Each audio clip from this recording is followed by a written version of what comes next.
93.1 Kiss FM. Hi, it's Monica. I am at the Abraham Chavez Theater in the Catacombs with Luke and Joel from Guess Who for King and Country. Oh my gosh, I'm so excited. How are you guys? I'm so excited. I like am. that. Thank you for the time. Oh yes, most definitely. So El Paso's such a great place, and we're definitely so happy that you guys are here. I want to talk about your new album, Burning Ships. I actually got this. Is this a promotional piece, or is this something that you can actually purchase? No, this is just promotional.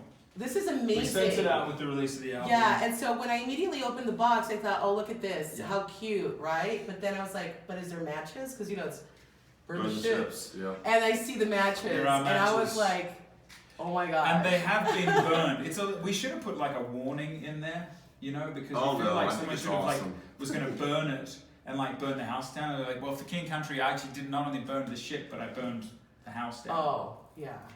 But it hasn't happened yet. No, so that's we're not okay. good. But I do love it. So let's talk about the album. Yeah. The process of putting this together. How was it?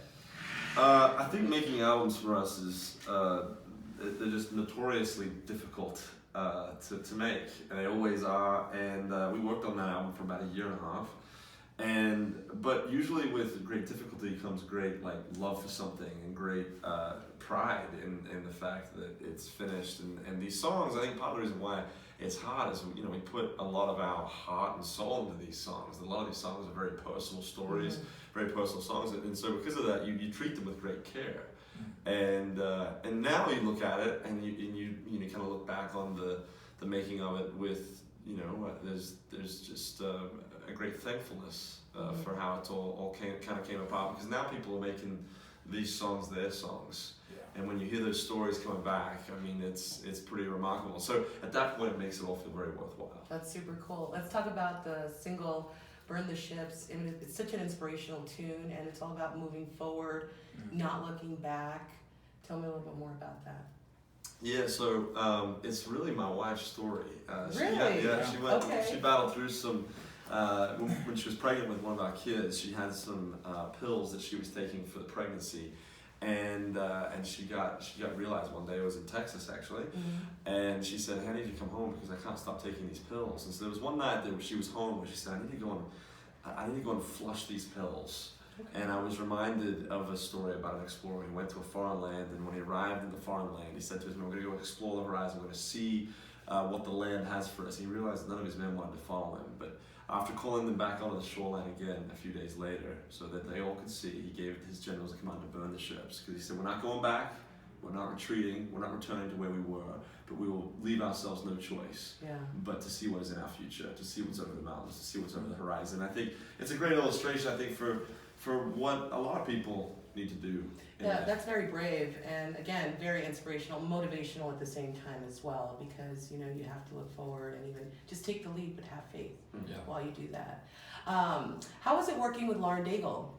Yeah, well, we did a tour together. Yeah, we did a whole Christmas tour, and we actually done a pair of tours. We did a larger one with about 10 other acts. We were all part of it.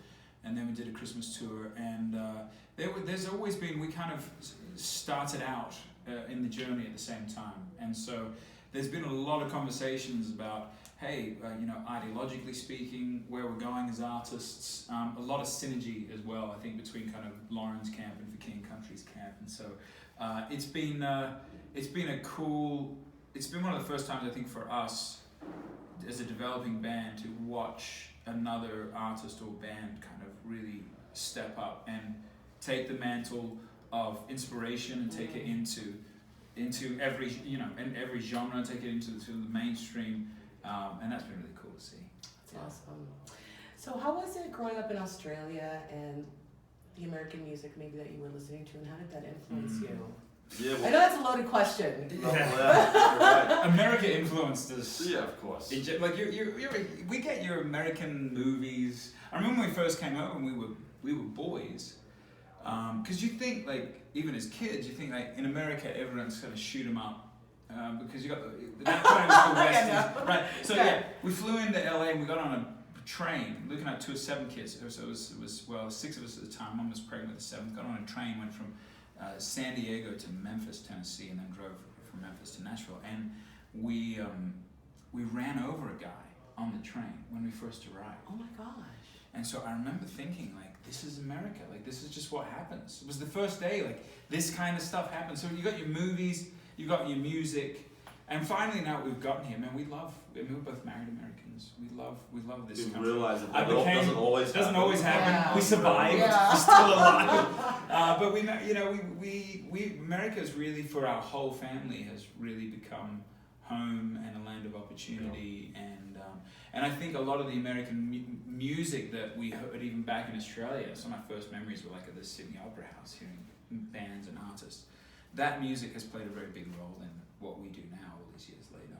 That's amazing. Well, I really thank you guys so much for the time. You guys are currently on tour. After El Paso, where are you guys going to head up? But we end up in Beaumont. Longview, Texas. I do remember. Okay. I had to think about it. Longview, Austin, and then Beaumont, Texas. Cool. Yeah, there's one more tucked away in there somewhere. But Austin. That's right. Only 3 more after this. Wow. Yeah. We're almost there. Oh, 7 weeks of touring. You know, this says something about Texas too. Like, we've done the whole eastern portion of the country basically, and you go into a state for maybe a night or 2. We're spending 2 whole weeks in Texas. Wow. To close it. It's a big It's like state. a country. For real. Yeah, you're right. Well, thank you guys so much. We're looking forward to the show. I've never seen you guys live. Enjoy your music very, very much. What is one thing that you hope to take away from El Paso?